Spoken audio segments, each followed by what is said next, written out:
vaut 27 fois une prière faite individuellement. Et dans une version, 24.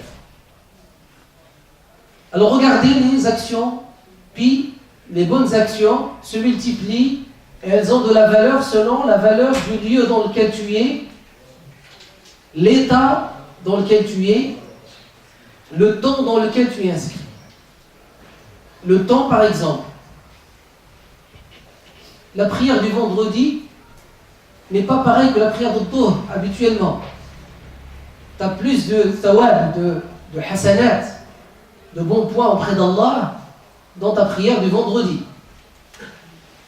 Le jour du vendredi lui-même, l'action, la bonne action dans le jour du vendredi est meilleure pour le croyant que les autres jours. Pourquoi? Parce que c'est le jour de l'Eid de la semaine. La récitation du Coran al-Karim, c'est pas pareil que dans les autres jours, surtout sur la Kahf. Elle te donne une protection. As-salat ala nabi sallallahu alayhi wa sallam, le jour du vendredi est multiplié. Et le prophète sallallahu alayhi wa sallam t'entend directement, il te répond directement, de là où il est. Alors que dans les autres jours, as-salat ala nabi sallallahu alayhi wa sallam, les anges lui transmettent que tu as fait salat alayhi. Et c'est Allah qui s'en est alayk. D'accord? Et donc le temps aussi, il est pris en considération dans quoi? Dans l'apport de hasanat, parce qu'on en a besoin. Allah aime donner à cette communauté des hasanat. D'accord? Et cette communauté, elle doit être à la quête de hasanat. Pourquoi je vous dis tout cela? Parce que Allah Azza wa Jal a fait que le mois de Ramadan aussi s'inscrit dans le temps et dans l'espace et dans l'état des personnes pour apporter un maximum de hasanat à cette communauté, à cette communauté. Je vous rappelle juste, n'est-ce pas que le prophète sallallahu alayhi wa sallam a dit, une umrah durant le Ramadan, elle vaut dans le ajr, dans la récompense quoi? Elle vaut une umrah et un hajj avec le prophète sallallahu alayhi wa sallam, en compagnie du prophète sallallahu alayhi wa sallam, et il dit à la fin du hadith, kamilatani complète. C'est-à-dire que si tu fais une umrah pendant le mois de Ramadan, même 1 heure, d'accord, l'umrah elle peut prendre 1 heure, elle vaut quoi? Dans le ajr, dans la récompense, comme si tu as fait le pèlerinage et la umrah en compagnie du prophète Mohammed sallallahu alayhi wa sallam. Complètement. Une seule. N'est-ce pas que vous savez très bien que durant le mois de Ramadan, il y a une nuit. Cette nuit, c'est durant laquelle le Coran a été descendu jusqu'au ciel de l'ici-bas dans sa totalité. Et puis après, du ciel de la vie de l'ici-bas, il a été révélé au prophète sallallahu alayhi wa sallam selon des circonstances bien définies. Bref, cette nuit, elle s'appelle Laylatul Qadr. Et Laylatul Qadr, elle vaut combien si on agit dans le bien avec la hasanat? Elle vaut les bonnes actions de combien? De toute une vie. 83 ans de bonnes actions. Allah Azza wa Jal dit Khayrun min alfi shahr. Elle est meilleure que 1000 mois de bonnes actions. L'action durant cette nuit. Allah aime donner des récompenses. Allah aime donner des récompenses. Allah aime donner les hasanat. Subhanahu wa ta'ala. Et nous, qui aimons Allah, qui vénérons Allah, qui adorons Allah, qui obéissons à Allah, qui sommes les créatures d'Allah, fidèles à Allah, nous devrions normalement nous imprégner cet attribut d'Allah, qui est le fait d'aimer donner les hasanat, attribuer et rétribuer les gens par des hasanat. Inna Allah indahu ajrun azim, dit le Coran al-Karim. Auprès d'Allah, vous avez une énorme récompense. Mais il faut la mériter. Et il faut être à la quête de cette récompense et la chercher. Il faut que ce soit notre finalité ultime. Il y en a qui vont me dire, moi je ne veux pas être musulman pour gagner des hasanat uniquement. Je ne veux pas faire des bonnes actions pour gagner des hasanat uniquement. Moi je vais lui dire, mais qu'est-ce que tu veux alors? Parce que c'est ces hasanat-là qui vont te permettre l'agrément d'Allah. C'est ces hasanat-là qui vont te permettre qu'Allah subhanahu wa ta'ala t'aime. N'est-ce pas que le prophète sallallahu alayhi wa sallam nous a transmis la parole d'Allah dans le hadith Qudsi?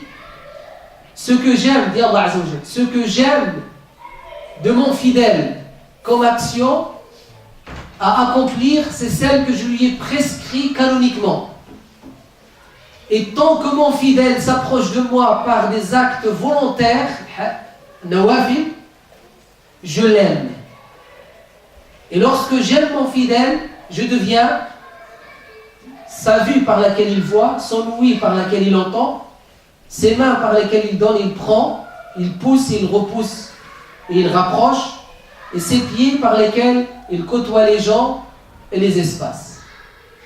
Et donc Allah, c'est-à-dire, il protège l'individu de quoi? Du péché majeur.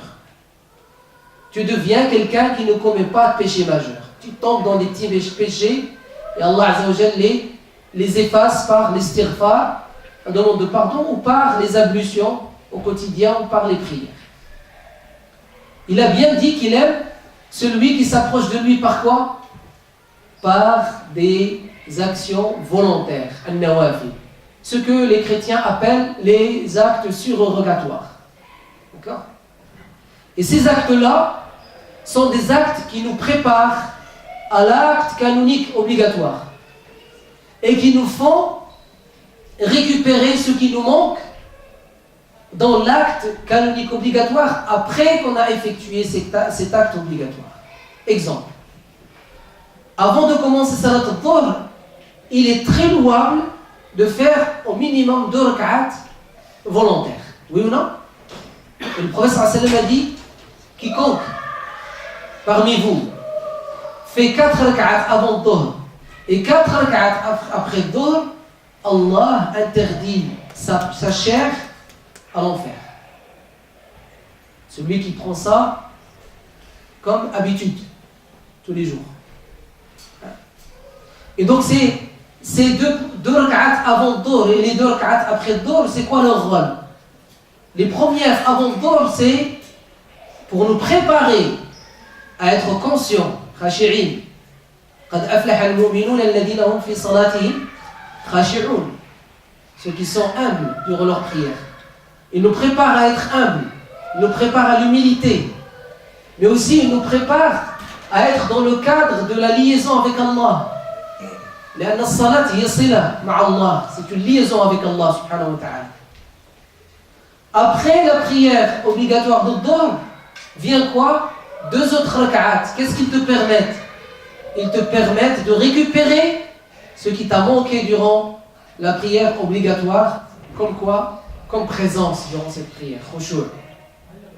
N'est-ce pas que le prophète sallallahu alayhi wa sallam dans Sahihayn a dit, le jour de la résurrection, la première chose au sujet de laquelle vous serez questionné, as-salat. Si elle est bonne, tous les actes sont bons. Si elle est mauvaise, tout est mauvais. S'il manque quelque chose dans ta prière, Allah s'adresse aux anges et leur dit, regardez dans le dossier de mon fidèle. Est-ce qu'il a des prières surrogatoires par lesquelles il comblerait ce manque? Et donc la prière surrogatoire, non seulement elle te prépare à la prière obligatoire, mais elle comble le manque que tu as dans la prière obligatoire. La même chose, par analogie, au mois de Ramadan et à d'autres actes obligatoires. Nous, on parle du mois de Ramadan. Le prophète a dit As-salawatu al-khams wal-jumu'atu ila al-jumu'ah wa ramadanu ila ramadan mukaffiratun lima baynahunna idha tuqiyat al-kaba'ir. Il dit sallallahu alayhi wa sallam, les prières, les 5 prières canoniques journalières, quotidiennes, du vendredi au vendredi, du ramadan au ramadan, Allah pardonne à ses fidèles leurs péchés Sauf s'ils ont commis des péchés majeurs. Là, il faut faire quoi? Il faut le repentir sincère.